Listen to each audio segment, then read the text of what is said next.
জীবনে মানসিকভাবে শক্ত হওয়াটা দরকার।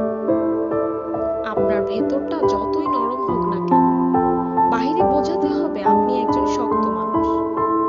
শক্ত হতে না পারলে আপনাকে প্রতিনিয়ত ঠকতে হবে।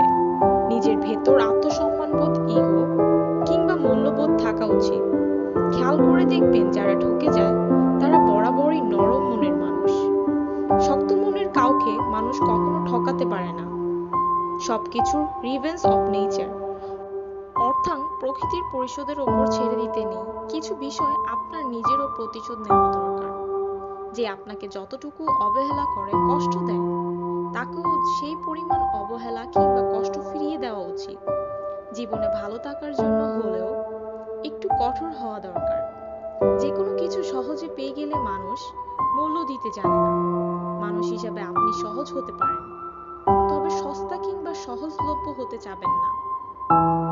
যে আপনাকে যতটুকু